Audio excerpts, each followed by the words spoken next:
Hayırlı kişiler, келгеніңіз үшін бек зор рахмет. Мына бүгінде кеш отырарға болдық. Бүгін Алла берсе Разил Ағабәлиев турында сөйлесекпіз. Ұстазларыбыз Газинур Мурат, Ләбиб Лерон, Нұркай Зайдулла һәм мен Баязит.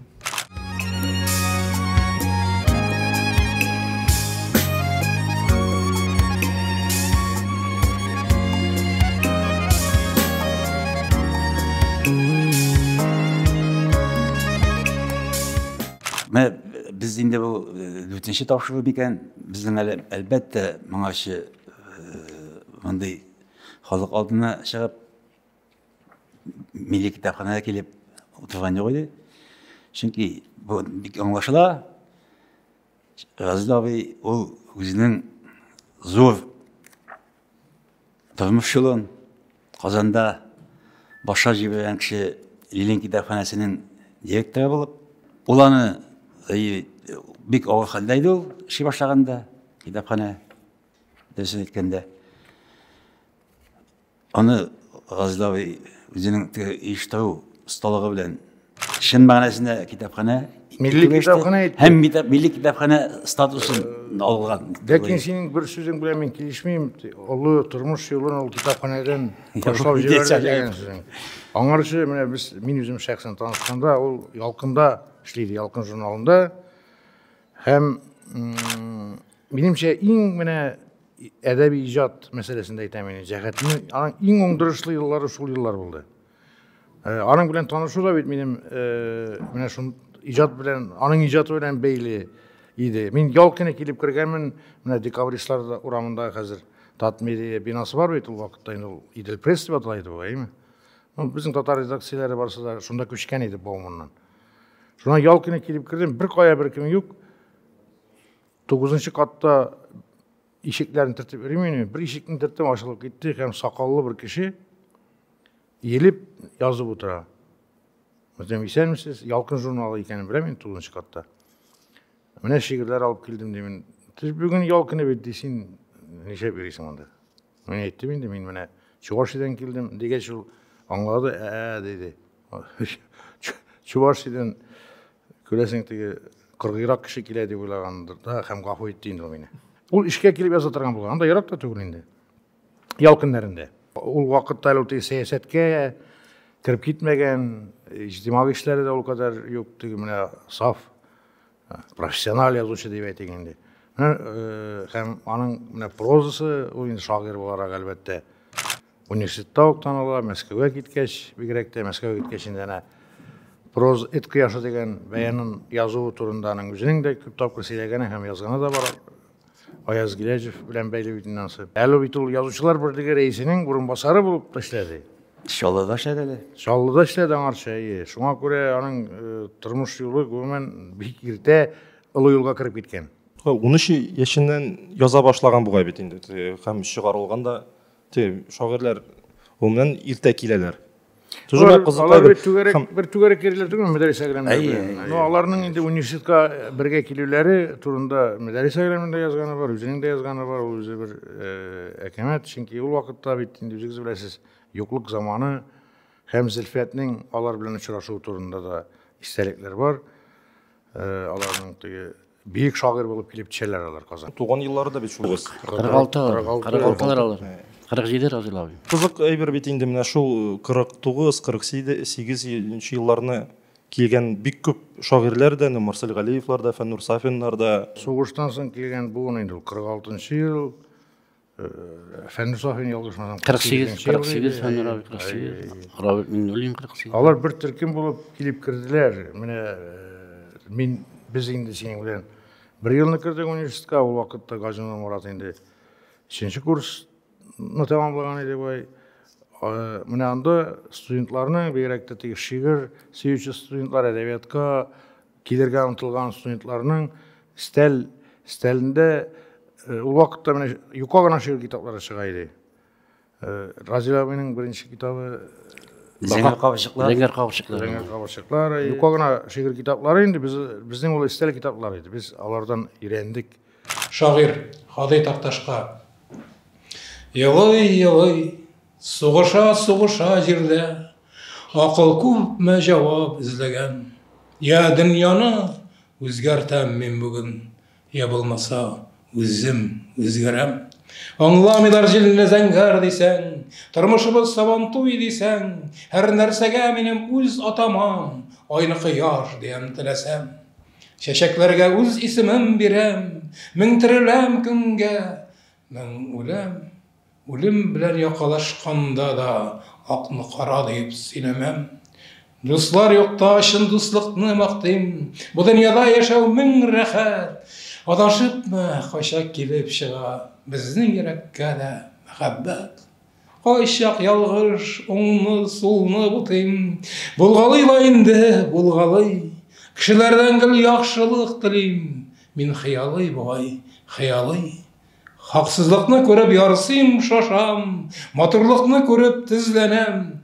Я дөньяны үзгәртәм мин бүген, я булмаса үзем үзгәрәм. Казанга килдек 79 елны укырга. Менә шул 79 елны Разил абый ул Ялкын журналында эшләгән.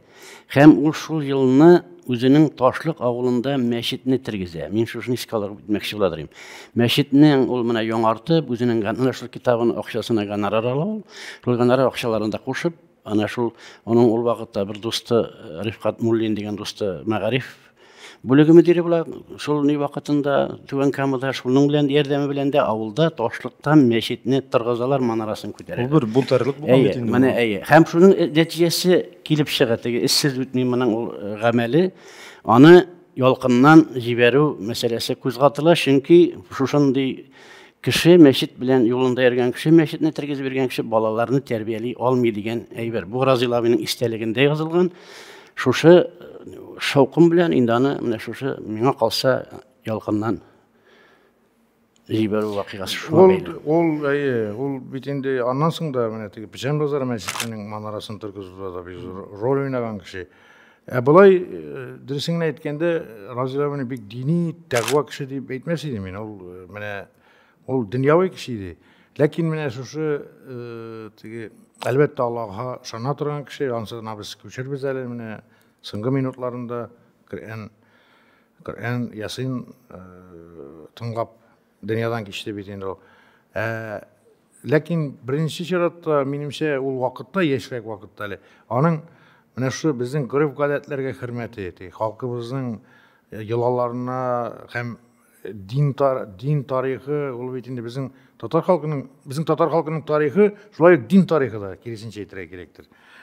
Ул аны бик әйбәт аңлаган, бик яхшы аңлаган яшь чагында ул. Аның бит инде әйтә иде, менә әти колхоз рәисе Озын Исмагыйль, әнисе дини, коммунистик тәгълимат кешесе, әнисе дини, шагыйрәнә күңелле, һәм менә минемчә аның теге характеры шәкилләшү дә шул ук менә теге әтисенең теге дөньяви кеше булуы, тоткан җирдә сындыра торган кеше булуы белән бергә әнисеннән менә шушы шагыйрәнә хисси табигать күчкән. Икесе бергә аның менә халкында бирегеп алар менә шундый зур әдип һәм олы җәмәгать шәклесе формалашкан дип уйлыйм. Менә ике яклы дип әйттең, ике яклы түгел инде ул бит шагыйрь да, язучы да, җәмәгать эшлеклесе дә, сәясәт эшлеклесе дә, бәлки остаз да. Ну беренче чиратта барыбер шагыйрь булып каламы сезнең өчен? Ул әлбәттә мәктәптә укыганда 71-72 елларда булган хәл, аның 71 елда зәңгәр кабышлыклар дигән китабы чыкты һәм бик тә шифатлы рәвештә минем кулга килеп эләкте ул. Һәм мин сокландым. Мин ул вакытта шигырь белән җилләнә башлаган вакыт иде. Аннан соң ничектер мин теге традицион шигырьне бик өнәми башлаган инде ул. Максималь чак, иреклерәк теге рифмасы булмаган шигырьләр күңелгә ятышрак булды ул вакытта. Нигәдер. Разил абый да андый шигырьләр шулай китабында тулып ята иде. Менә хатırlayken әле бу китапны мин хәтта университетка да алып килдем. Җыеп. Ушак oyunların тагын язмыш аягында алар әлбәттә соңыннан инде кайда шешелеп тә беткәндә, югалгандыр да, көннәрдә суккандыр да, ул вакытта китапның кадеры да бик зур бит, үзегез беләсез. шигырь китапларды ятпайды вакытта кулайды. Кыскасы менә бу ничектә мине формалаштыруда шигырь заук тәрбияләде дип әйтим инде. Разил абыйның йогынтысы миңа шактый көчле булды. Менә бу китап, ул кемән бер дәфтәр калган китаплар, йогынтысы зур булган аларның. Чөнки яңаша язып килгән шагыйрьләрнең берсе ул. Синнән дә бик яши илгән шагыйрь инде ул. Ана мәдрәсә әгълам нәвиләр бергә әвәя килеп, бергә аунап үскән әдәби төбәкләрдә университетка бергә килгәннәр укырга. Һәм икесе дә укып бетә алмаган инде беләсез. Шагыйрьләр безнең ике төргә бүленә дип саныйм мин үзе. Берсе йөрәк белән яза уйлый торган шагыйрьләр, икенчеләре баш белән яза уйлый торганнар. Йөрәк белән яза торганнары алар инде бунтаррак була, теге алдын-артынрак уйламыйлар күбрәк, теге Гысьянчы. шундыйрак дип әйтергә кирәк. Чөнки менә Разил абыйның әгәр дә шушы яшь чагында биографиясен алса, аның шушы листовкалар вакыйгасы, журнал сырап килгән вакыйгалар теге ул вакыйгасы бар. Менә бу мәчет төзетүләре дә шул яшькә туры килә бит инде, аны бик теге өлкән яшьтә дип әйтмәсем ул вакытларда ук инде. Аннан соң менә шушы аларның мохиты шундый. Аларның аралашкан шагыйрьләр, Зөлфәт, шул Марсел Галиевләр, Мөдәррис абыйлар, алар инде менә шушы йөрәк белән яза торган шагыйрь. Алар шул бөтенесен үз йөрәкләрен алып, борчылып, милләт гаме белән яши торган шәхесләр булганнар алар. Яшьли язган шигырьләре дә шундыйрак бит инде. Я дөньяны үзгәртәмен бүген, я үземне. Менә шигыриятләрне дә 20 яшендә язган. 20 яшендә язган шигырь. Менә шул теге аларның теге билимгә омтылулары, менә шушы Гази Нурәйтан менә ул университетны ташлаган дип, ул журналистика бүлегендә укый. Аны укуга кергәндә, аның үзендә ул анекдот рәвешендә дә яза истәлегендә. Укуга кергәндә аны Гази Кашафлар алалар, теге Җәлил биографиясын өйрәнгән галим дип әйтик инде. Җәлилнең дусты. Җәлилнең дусты да шул ала, шул вакытта ни өчен университетка керәсең дип сорый Разил абыйдан. Чөнки монда Толстой укыган, Ленин укыган ди. Һәм 2 ел үткәч аның Разил абыйның университеттан китеп Мәскәүдә әдәби институтта укыйсы килә. Һәм шушы җыенып документлар алырга килгәч, Гази Кашаф әйтә, син бик әтәчләнеп башка төрле әйткән инде. Анда Толстой укыган, Ленин укыган дип әйткән дигәч, Толстой да киткән, Ленин да киткән дип Разил абый әйтеп куйды. Мин дә китәм дигән. Мин дә китәм дигән формада шуңа инде документларын биреп чыгаралар. Аннан соң әле тагын шундый вакытта Мәскәүнең үзәгендә менә әле исемә килеп төште. Синбикә исемен, кызына. Синбикә исеме кушу ул вакытта. Менә безнең Газинур белән булган иде вакыйга. Әле Газинур белән ул соңрак вакыт Шыңгыз дип исем кушу әйме. Аңа бик карыштылар әйтик, исем куйдыру Загыз бүлегендә дип әйтик. Бунда Мәскәүнең үзәгендә аның бит үзенең вакыйгалары. Синбикә исемен куйдыру. Әдәби курслар дигәндә хәзер андай әйбер бармы ул практикада? Анда бит инде байтак кеше Казаннан барып, ул әдәби курсларны бетереп кире кайталар. Аның ике төрле аңларга кирәк. Бар әдәбият институты, бар әдәби курслар, югары әдәби курслар. Ул Разил абый әдәбият институтында укыды. Анда тагын Укып тамамладымы? Тамамлады? Әлбәттә. Ул шул 4 ел шунда Мәскәүдә яшәде дип сөйләгән. Шунда укый, шунда өйләнә. Шунда укый, шунда өйләнә. Лиф Ашанинаның остазы рус шагыйрь. Әдәбият институтында анда менә шулай әдәби курслар, югары әдәби курслар 2 еллык. Анда безнең бик күп язучылар укыды. Анда Зөлфәт тә шунда бит инде. Зөлфәт тә, Марсел Галиев, Эдуард Мустафиннар ул вакытларда Рәфкать Кәрәмиләр анда. Туфан абый да. Укыйлар. Илдар Юзеевтың җитәкче анда бит инде бер атаклы совет рус совет шагыйре дип әйтикмесең инде Лев Ашаниннар инде алар милләтләре буенча аларның күбесе рус түгел әлбәттә. Ул менә ул әйтә, Разил абый, мин менә уңдым, минем җитәкчем Лев Ашанин булды. Ул бик кишелекле кеше булган инде. Студентның төрле чаклары була бит. Теге белгенлеккә төшкән чакларда ул акчаларда да ярдәм итә торган булган бурычка дип биргән инде. Аннан соң түләрсең әле дип. Разил абыйны бик хөрмәт итә. Ул Лев Ашанин хәзер инде аның исеме бик теге элеккечә популяр түгел, ул бик күп җырлар авторы. Һәм тәрҗемә белән дә шөгыльләнгән заманда минемчә менә Разил абыйның бик күп җыр текстлары язуында шушы остазының да роле булгандыр минемчә. Бу прозага да шул Мәскәүдә күчәтүлме син инде ул менә Аяз Гиләҗевне ни белән язысы белән. Ансы да бик кызык бит ул Аяз Гиләҗев килә. Аннан соң ул студентларның әдәбият институтында укыймы әдәби югары әдәби курслардамы, монда безнең бит инде Казанда өлкән язучылар кала, өлкән язучылар яши. Машинка мәсьәләсе бик дефицит иде. Югославия машинкасы бик популяр булды бу заманда. Но ул җиңел инде һәм бастырырга да җиңел. Ул Мәскәүдә дә алай тип барасын да аласың түгел, анда инде язылып, чиратка торып. Менә алар шуның белән интектеләр безнең өлкән язучыларга шул машинка ташып. Разил абый да ул юлны үтте. Аның бер жүзә сөйләгәне бар, Язганы бар. Язганы да бу дүрт Бишне кайтынды. Кул ике колга икешәр машинка, берсен теш белән ди артырып да җибәргәндер инде бәлки. Ләкин Аяз Гележевка да, Аяз Гележев 17 машинка туздырдым дип сөйли. Күп язган. Берничә машинка булгандыр инде. Аяз абый сорый, нәрсәләр язасың дип, ул язучыларның гадәти соравы, нәрсә язасың, иҗат эшләре ничек бара. Ул әйтеп ташлый, Разил абый, минем повесть яздым әле мин дип. Повесть язылмаган. Шуннан соң ничә бер атна эчендә мәсәлән ул Бу эткәштәс бар. Бер атнадан киләм ди ул. Кайтып менә Алия ханым фатадыр бәлки. Ул бер атна эчендә шушы повестьны яза. Һәм бик шәп килеп чыга. Һәм шәп килеп чыгу, шәп ки ул Аяз Гележев аны тыңларга килә, алар инде кадәр шәһәр читендә бер алачыкта дип яза инде ул нидер. Ну бик иске бер нидә яшәгәннәр инде. Һәм иске бер фатирда дип әйтик. Аяз абый килә тыңларга, кул белән ул машинкасы булмы бит аның Разил абый кул белән язылган, укый үзе. Ну, Аяз абый әйткәндә әйбәт язгансың, ләкин бездә бастырып булырмы икән аны шик белдерә ул. Ул басылган, ләкин аны купюралар кискәннәр ниләрен.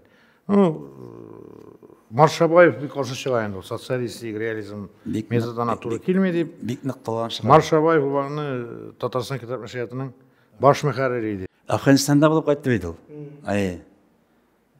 Ул аның шактый дәсәткәндә кыйммәткә эште бар инде ул. Шуннан алып та кайтты бар инде нидәнче. Афганистанда. Аннан соң аның Афганистанга бару турында юл язма язды ул. Аның белән күргәннәрен шуннан да ул бик аны сөйләгән булды. Мине бу кадәр җәзалаганнар юк иде кайчанда ди. Теге Облит дигән ишма, ну, Цензура инде. Безнеңчә цензура инде. Менә шушы цензура аны бик нык талкыды инде, менә шушы Ялкын журналында бастырды аны. Бик нык ни дип шулай ук тарап, чистартып чыгарылган юл язма. Менә аннан соң шул гаяллеккә керә, шул бит инде шуннан да ул теге безнең әдәбият тарихында, татар галәме тарихында 68 елны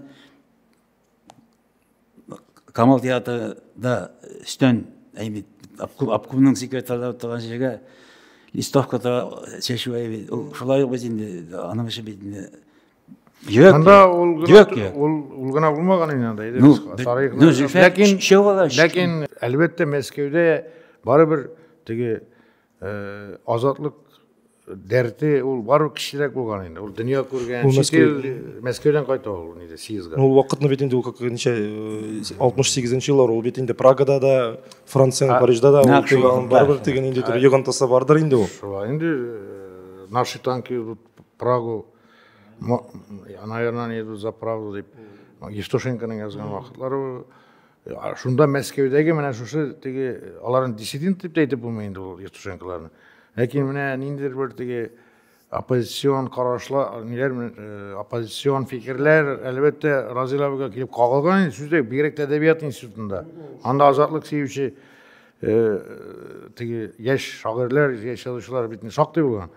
Шуннан килеп ул бит инде яшьләр журналы мәсьәләсе, менә хәзер яшьләр журналы да чыга, тиражы гына бәләкәй.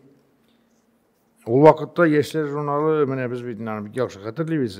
Ул бик креш барган аңа кадәр, сугыштан соң башлана ул Мәскәү съездларында чыгышлар ясыйлар, Мирсә Әмирләр, Гомәр Бәшировлар, ләкин гел бүрік не болған енді ол уақытта міне ол бізге әлі біз еш шағырлар уақытында айтылар еді сізге берсек міне чувашларға да беруге керек мариларға да кәгаз қытлығы аның міне иңтіп не аларның жауап беруінде шунан көресің Разилов айтқан естешлеріне әйде біз листовкалар ташлап листовка бейтінде революцион романтика ол уақытта бейтінде біз теге Бауманнар нелер турында оқиды анда Бабушкиннар фәленнер листовка гіл таратқандар алар шептер Кавинежменің жазғы жилер роман еске черегіз гіл листовка ябыштырып бересі келе башлайды деді соларын оқығаш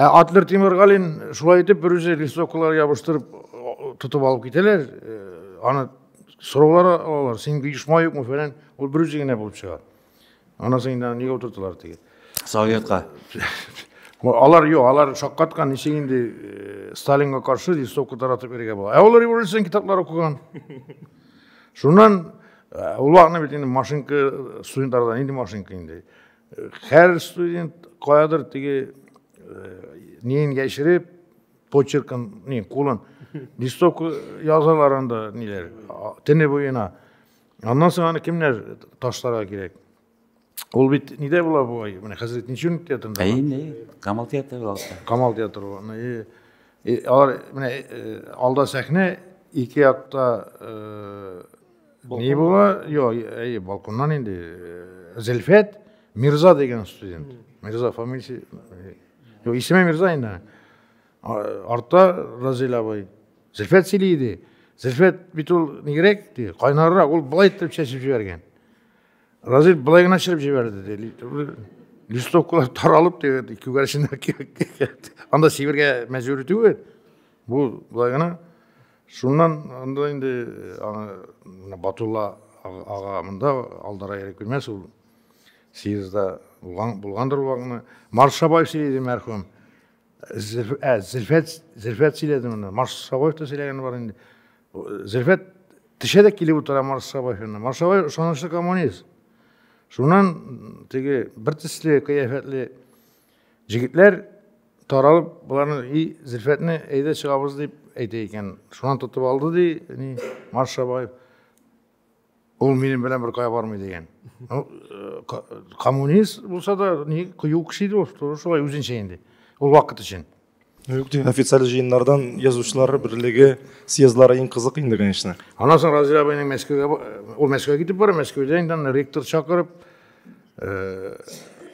стипендиясын кескендер болған бір айлық теге Ялқын журналында ішлегенде Разил абай сөз бағасын шыға бетінде бұл лайықты балалар тәрбиелеуге дейді әміне татар балаларын да әдеби зауық тәрбиелеуде оның іші бик зор Разил абайдың шыннан да ең оңдырышлы жылдары болып тұра ол Ялқында ішлеген бірінші Ялқын мектебі ғұммен бик керек мектеп жазушы үшін чөнки онда стилистикаға үйренесің жümle сөзге үйренесің иесің хабарын қояға үйренесің демесің өзің турында өзің турында мен дәштерін демек олар міне Разил абайның әйбет ол уақытта әлемнің бүгінгі күнге қарай һәм үйден кеткен Ялқын журналын оқыған жоқ енді оның соңы бетінде шығайды бүтін дүние халықтарының әкиятлері ол бүгінгі күнге қажетті ол өзі тәржіме ете ме өзі менен неше оланы жинап саңана жинап кітап шығарды бит бұл шулай бит міне біз шуларын оқып істеп кетеміз нәне принц шуны оқып анасын міне деген теге дүние классикасын тәржіме етті ол нені сен Экзюперіні еме Артур Конан Дойль Басквиллер эте деп аталып етейін Разил абайның мына яза тұрған ояқ деген юморлардан анекдотлардан тұрған кітабы бар шул ишиме түшті әлі шушы Ялқын турында болғаш Разил абай ертең шул Ялқын қашқа кетерге ашыға екен кофе яратайын біз бит енді көбіміз мына шул теге баш ләсін деп енді кофе яйса қаты шейшәбіз енді бұл қаты кофе яйса шейшерге тырышып екенде Алия ханым табибе işittirmey, sen nişisin diye özün selametliğini saklamıyorsun diye şun içmeye biten deyip aytıp Kahve turunu aytamiz onu. Kahve ne de katı şeyini de. Razıyla aytamına bitti, varıp yazıra kirek, ben bir yalqındaşıyım da başını şettip yazıra kirek diye. Nindi Timurçular turunda yazı için baş ruhatlı kirekmeyinden de diye oluyor hanım aytı. Onda diye manlı butkası bilen şu süt eybetkeneyin siz geldi. Şunu razıyla yazıp koyan şu kitabını. Anlasan ol tege mine yazıcılar arasında gadi kişilerde de tege meclisler neler konakka yürüyüşler bulup durabilir indi. Olay da yok mena vraç koşmayı. Men gitmeyeyim, tutmayayım. Niye soruyorlar? Niye gelsin больницаға yürüysen mi insan? Yok benim hatım vraç diye. 194-нче бүлмәдә сезнең бүлмәдә булганы бармы? Бар. Антейби. Бар. Менә моның кадәр калынлыкта китабы чыкканың. Бу йөрәккә уелган уйлар дип атала. Ve 600 bitli o. Mında bizning Tatarның göz üstündəki qoşları bulğan men sanat çıgardım. Intervyu var. 74 kişi bilen intervyu. Alayın bizden birisi uluq bizning şahslarımız. Eymi. Mene bu şu kadar zor iş oldu azlar benim. Eymi. Allah mene hazır okuysın. Bir kubisi dünyada da yok değil. Anın hem bütün üstünde bilyak gerek. Sağ bir vital şulay dinen intervyunun yartı oğuşu. Sağ bir de. Razı bir meselede koysağına ülkeye tutunsa da balık şekli icet profesyonellar şabine o anın bu hizmeti şulay yok. Mene kalsa bizning Tatar humanitariya neyinde ülkesinde bir kuvvetli hizmete deyip hesaplayayım. Şuna göre indi ol tege Razil ağayның mine şu körnekli edebiyat, sanat kişileri bilen, din ehilleri, cemaat kişileri bilen ol söyleşken kızık elbette. Lekin jılıysa da kile yangadan okuganda. Nişe bizde halkның bendesi degen mi Tokay? Şunday ni hatırga kile şu takbir. Elbette Razil ağayның emetleri de ol bitinde şın köngülde mine 90-cı yıllarda ol tege bayrak көтерүләрендә tege konstitusiya kabul ettiler. Ol bitinde anın ortasında kaynagan kişi. Elbette anın soңгы yıllarda ni köngül etişinki buldu. Anıkına da tügür indi. Çünkü tege Ayaz Kaki'nin sözü var bit Karmazin degen. Nige bir Finlandiya tatarına hat yazı ol vasiyetsman. Bütün emitler Karmazin dey. Şimdi şuna göre Razil ağayның da mene bu meselede elbette onun yüreğerini idi. Mene bir şiir okuyayım hele şu Razil Vəliyev'nin ataklı ya dünyanı özgertemeyin bugün ya olmasa özüm özgerem degen 20 yaşında yazgan şiiri var idi bitinde. Hele yübileyini ötkergende bultur ötkerdik bitimiz ana. Kazanda, Çallı'da, Tübenkama'da. Men bilemin de ahırda ol şu şiirini mutlak okuyacak eken.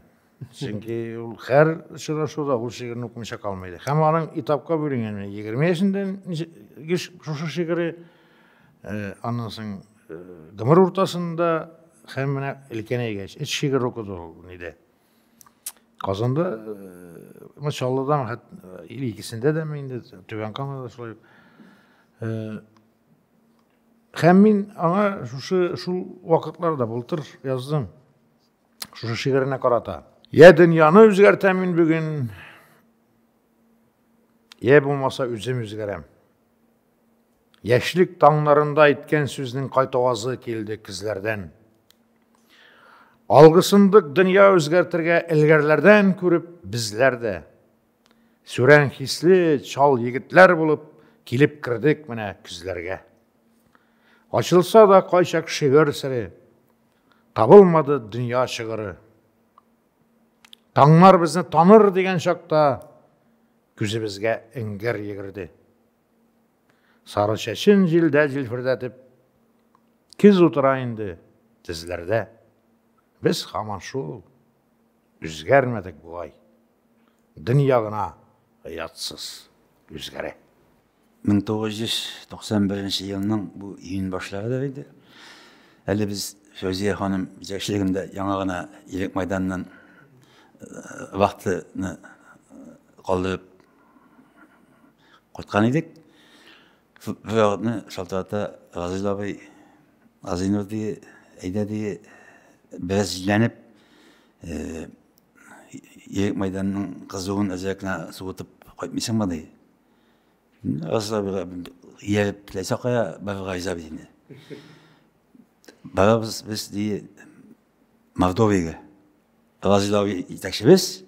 Андан соң Рафаэль Сахаби, Клара Хайретдинова, Мұрат Ахмадов. Мордовияның біз бір көп татар ауылдарында болдық. Әлбетте, көңіл үшкен жерлерде болды. Көңілінің бір түшкен шоқларда болданда өзі біздің миллеттәшлерінің халін, әхуалін көріп. Мен мына шында... Беректі Сырқыдыға кірген. Мына Сырқыдыға бардық, Фуқа ғайбет, бұл бекіне... Шәриф Камалда рахат, ерге де бек түзіп, таза, мол яшілер. Пішлі ауылы. Әйе, Ғазил абайының рухына дағада болсын енді. Чөнки бұл шиғыр менің үшін шындық Ғазил абайны еске түсірі. Мына шыннан бір шиғыр оқимын әлі сізге, ұзынты өлеу. Негіз, Сырқыдыда сықтап тұрғаным бар. Хайруш әзі тоқташ негізінде. Шайтан таяқлары шырылдашты. Бұл негізде қалдық. Тек бізгіне. Қазанымда құзлар етқаным бар. Көктен сүрілгеннер әргесінде. Шағир болып башлар ыңғырашты. Біз хаманда тақдир түрмесінде. Тақдир болып туфырақ шылдады. Язмышынан ұзмас бір кезде. Негізіңні соқлап қолайым дейсен, көклер білән керек бірігіге. Депутатлық дегенде міне сен турында не деп айтылар бет? Әлі сені язушы болған уақытыңды қадірлейбіз деп. Ол міне шол рәсми депутатлық шағир болуына неше керек тәсір етеді деп айты мені. Мен енді Ғазил абай андай тәжірибелі депутат түгіл әлі. Мен яңа шулай да Көкмарадан ол міне Рәни Шәріповның ауылынан мектеп директоры сен білесің, сен Көкмараны. Шул келген неде шунан кімдер келіп кірдің дейді, Сәрік саным, мен де Ырқайлы абыны көптен білем, әлі ол yazушы еді ол уақытта. Шунан кебек мен текмәгін айтмайым, Ғазил абайның ең оңдырышлы ижад бойынша, ең оңдырышлылары мен редакцияда Ялқын журналы, Yazушылар бірлігінде орын басар болған уақытта Чаллыда тағын. Чаллыда ішлеген шырлары, анасын еш энергиялы уақытлар бетінде. Әлі ол депутат болғанда да бек еш еді. Ол бет міне ойлап қарағанда 29 жыл депутат болған. Ол бет енді бір кіші Тоқай көмірінен ұзынырақ. Хәм әлбетте, мен иманым камил, әгер ол жолдан кетмеген болса, бик көп әсерлер жазған болар еді. Ол міне миңа деп башқаларға да көрсеткендір мағайын, сенке оларның бары бір сол сағыш жазып болмады деген сағышы бар еді. Міне бұлай көрсетті анда материаллар, ол нелер, истелектер жазырға бей қияланды. Сінің сейешкен де болды, енді ол депутатлықтан кеткеш, мен етем, мешік Ғазил абай yazasың ғой, сенке ол бедейінде бұл іште комитет басшылығы бұл ішледі. Ол читиллерде бек көп, бұл читиллерде болдық әм бек көп көрінеклік ішлер білен шырашты, аралашты, алар турында ол истелектер шықса ол біздің әдебиет тарихына бик зор бір үлеш болған бар еді. Бәлки оларының қай бірлерін жазып та қойғандар. Ләкин міне анасын кіші бет көресің көнеге енді кәнефеге. Ondan ол міне неге тыйындыға көшті, неге тыйынды деп айтамын орысша Яңа ғасыр телекомпаниясына кеңесші болып. Анда ол кеңес советник дегеннен Маршалгалиев келейінді ол совет власты бітті, советниктер көбейді деп. Ләкин аның іші Eşe şulay uк küp buldu. Anasın Razil abi bit ol tege işler işlemesi yeri almıyor. Anın yeri almıyor bu. Anın temperamentan da tügül. Bu mesela balalar anda tege şayantındı ol indi. Mene minden de ne buldum konkursta jüri. Minin ne deydim de Razil abi nişik doğuş beremin şulay berem dep. Çünkü birinci menin müzikal ayu baskan kulakka. Ol çamalı müzikanın şeyken. Anlasın cırtı kızlar yazımı. Bu kadar yazan şey. Cırtı kızlar yazı meselesinde de ansın benim bir tansa da yok öyle cırtı kızlar da nerse yok. Şuna göre Razil abi nişik bilemin şulay bireydim. Ol indi anasın senden men hani küçültüp durmuşa üzerine koyaydı benim için. Degen ballarına. Profesyonel anda işledi. Anasın ni ana İlşat Amine veldeydi ol ni anda diktorlarını Razil abi kese alır birazına şuriler eydi. Ders basımını ders koymuyorsun, sözüne ders etmiyorsun. Olanda şartlıkına ni tertip ornaştırgan bu meselede. Söz tertibi debeyin. Söz debeyin dediğim levki şey başladım hazır. Mana men қазір мен devam etем alışsa. Razil abinin bir işenliğin iske alıp ötesi kile mında Fuat abi Rafiqov da var. Ol şahıslarımız seriyesinden bir hesap kitaplar çıkardı. Mine degen altın fondqa kirilik şahıslarımız turunda kitaplar çıkardı. Zor hizmet ol. Men mını bilen neseytirem. Mına ol kitap Kanada işlegen vaqtda oq direktor oңаршыda дип әйтгәндә безнең зур галимебез Әбрәр абый Кәримуллин белән бик яхшы дустана мөнәсәбәт тиялар. Шул ук менә Мирхасим абый Госманов белән инде сүз дә юк. Аннан менә бу Төркиядә яшәүче безнең Надир Дәүләт дигән зур милләттәшебез каһарман галимебез белән бик уртак тел табып бик узак еллар менә шул теге яшәделәр. Надир Дәүләт менә күптән түгел генә вафат булган иде шулай ук. Менә шундый iş alıp bardı. Hazır deydi menä aның tigi arkadaşları, toyunuşları bulgan Cevdet Minnullinlerdə menä vafat bulup gittiler eme bik qayırıp iş yitirgan, bütünüsün qolaşlap alatırgan. Lakin iş menä meňe qalsa dowam etdi. Hali Maksudi kitabı çykkan, şol Razil abinin Hayr Fatihası bilen diýip etdiginde. Razil abinin bir sıfatı tagın bir ol menä bik bulduklu işlikli kişiler bilen bir ortaklık tapa biledi. Şol Kasım Gusman, şol bizning Әбрәр Кәримуллин, şol tağın kimler buldu elende? Nadir Dәүләт dedi менә. Şol Cevdet Minnullinlerden aytdı menä. İlham abi bilen dostana münasebetde bullar ömür bir. Fuat abi şolay yok. Fuat abi de. Yaşarında Batullah sizning mında bulganlarını aytam indi. Her kim bilen ol ortak til top, ol diplomat idi sözde yok.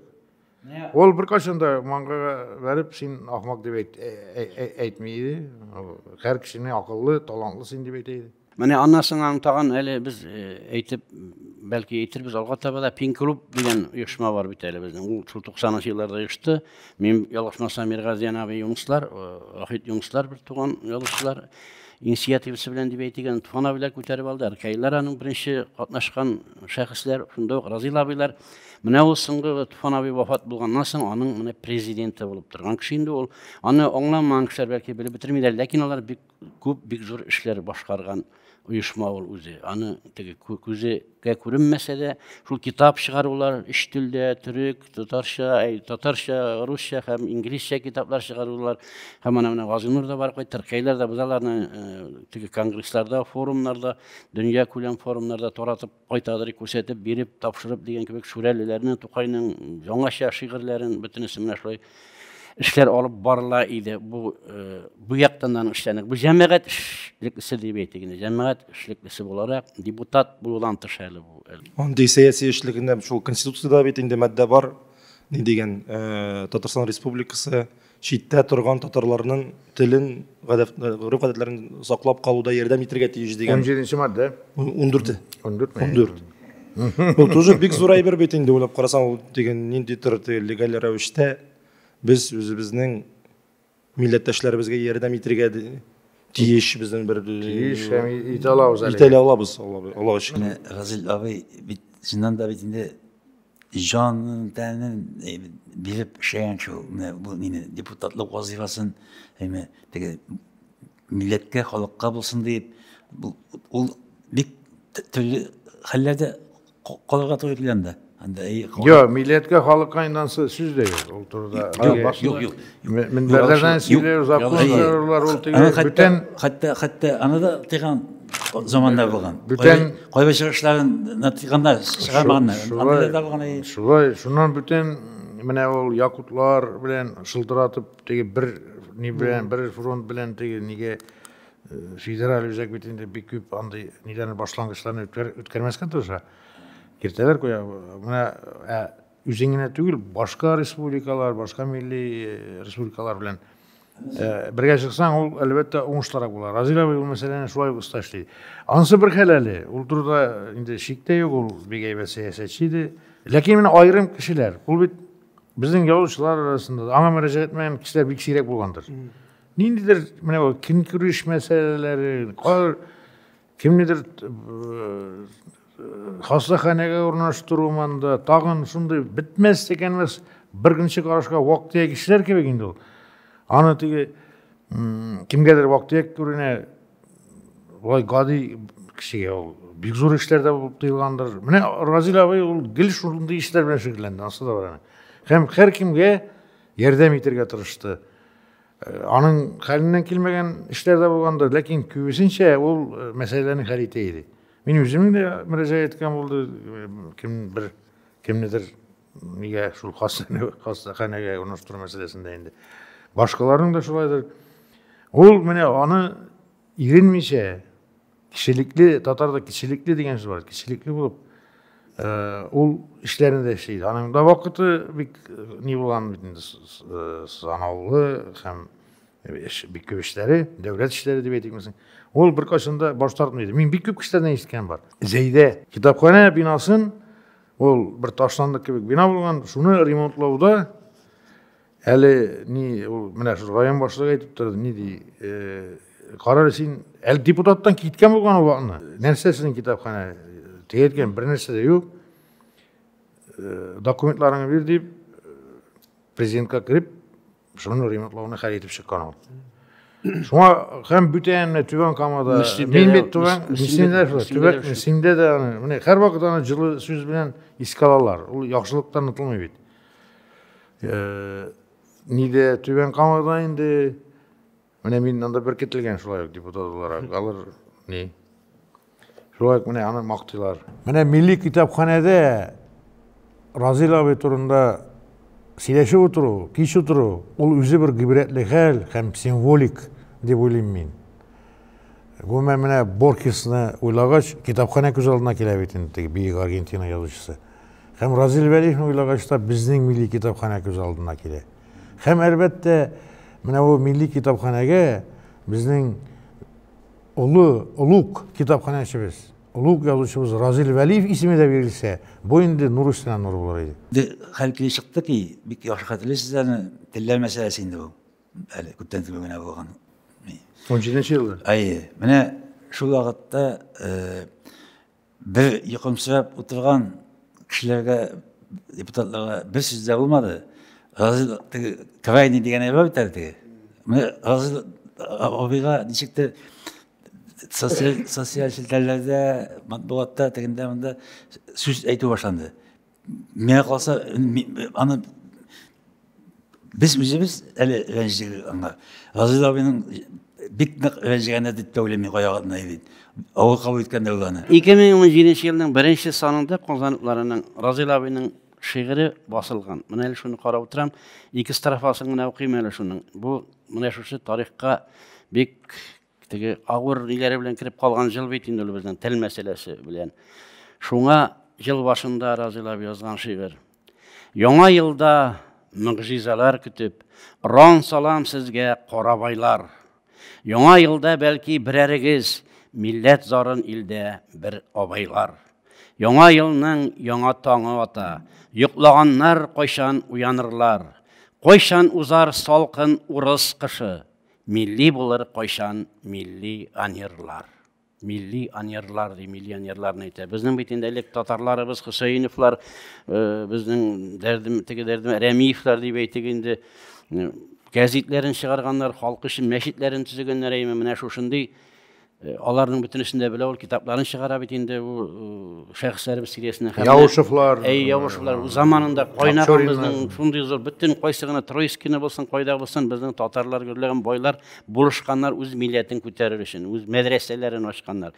Менә шунда менә Разил абыйның шушы 2 еллык шигырендә дә, 2 строфа шигырендә дә күренеп тора.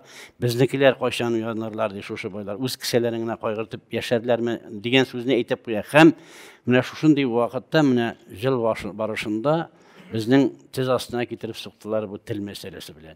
Һәм инде мин Разил абый белән дә сөйләшкәнем булды. Мин Разил абый аны күп кеше белеп тә бетерми бит инде. Ничегрәк булды соң ул ситуация, ничеп берәү дә чыкмады безнекеләрдән дигәч, без чыгарга, мин чыгарга һәрхәлдә талпындым, безне чыгармадылар диде. Кемнәр чыгармаганын чамалыйсыз инде. Чыгармадылар һәм нәтиҗәсе ул менә озак та тормый 19 елда инде депутатлыктан да китте. Анда берничә кеше чыгудан да бернинди Ләкин чыгып чыгсалар барыбер начар булмаган булыр. Хәтта Разил абыйлар әйткән дип без күреп битеп торган булыр идек. Юк, тамыры тик урысларда әйткән бар бит, бер әйтем дип әйтим инде. В России поет больше, чем поет дип.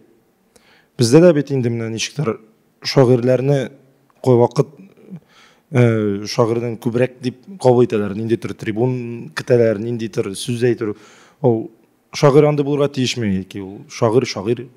Сүздә юк, Азәрбайҗанда булган вакыйгалар 90-нчы елларда безнең кайсы шагыйрь әле? Аларның алдында авангардта барды, бер генә исемле, менә безнең белән нидә очраштык та. Сабир Исламханлымы? Түгел. Кем бар алар? Сабир Исламханлы да шундай иде. Ул да шул тагын берәү бар анда, бер генә исемле, мин исемен утып җибәрдем. Алар менә үзләренең лидерлары саныйлар, милләт мәсьәләсендә аның сүзен инде халык ул вакытта күтәреп алды аларны. Бездә андай бер юк бит инде, бездә. Дөресен әйткәндә ничә 90-нчы елларда менә беренче нәрсә дип әйтим, депутатларның беренче сессиясе иң гадел булган сессия диделәр. Анда менә безнең чынлаптан да Фәүзия Бәйрәмовалар, Рол Фәйзуллиннар, Роберт Миңнуллиннар, анда 6 безнең шагыйребез, язучыбыз депутат булды. Һәм шул менә шул еллар иң гадел булган депутатлык. Ул бөтен менә бу постсовет һәм аларда күпмедер дәрәҗәдә алар сүзләрен әйттеләр дип мин саныйм алар. Ул вакытта барлык республикаларда шагыйрьләр, язучылар күтәрелеп чыкты. Әнә Үзбәкстаннан Мөхәммәд Салих бар иде, Бату аганы бик яхшы белә. Ул һаман Үзбәкстанга кайта алмый әле. Төркиядә мөхаҗирлектә. Василий Быков, Белоруссиядә китәргә мәҗбүр булды. Разил абыйның 70 яшьлек юбилей уңайыннан бик тә затлы альбом чыктым. Китап мәшәһидендә.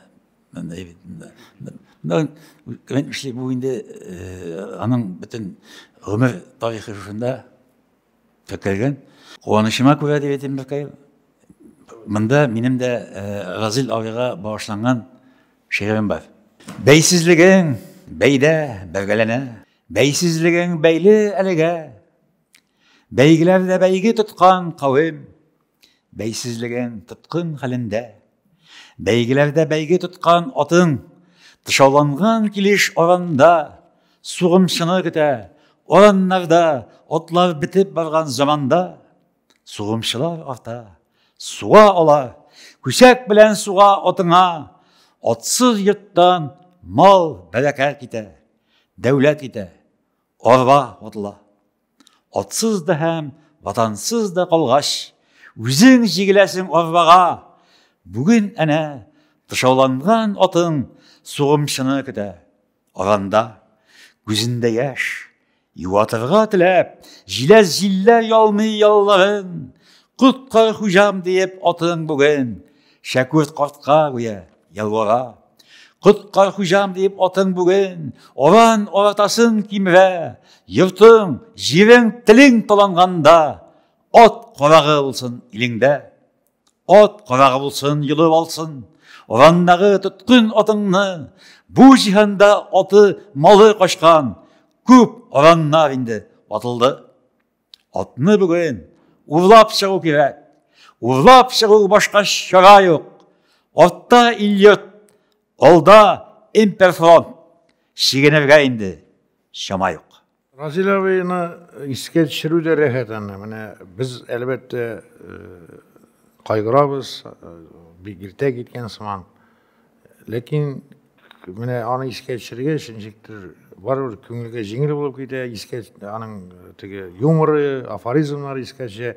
Анасың бір тағамыр сыйфаты, ол бик кішілерге икте барлайды. Міне, туған кім болса, ол енді шылтырата. Мен башта меғаны шылтырата деп ерейдім. Ол ләбепке де шылтырата екен, ғазынырға да шылтырата. Әлі yazı жібәрі? Анан яза. Шигыр жазып бер. Мене соңғы вакытта Австрияда хастанада ятканда инде яза миңа яза идарәне качан үткәрәсең дип. Язучылар берлеге идарәсен.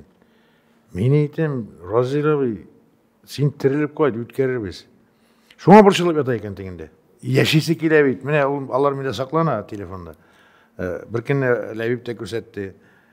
Ул әлбәттә менә аның үлеменә, вафатына ышанып битеп тә алмый. Чөнки шул кадәр тормышны яраткан, шул кадәр бирелеп эшләгән, менә тормыш кешесе инде ул.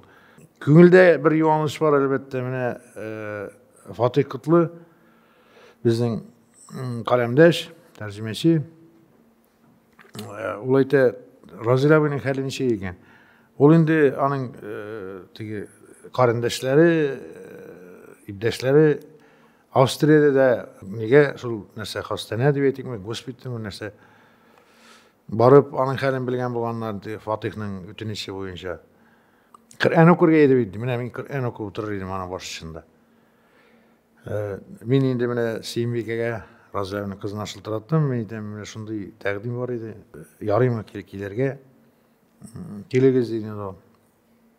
Әлбәттә, алар менә магнитофоннан Коръән тыңлап яткан. Чөнки Коръән ул сау сәламәт кешене дә ничектер бер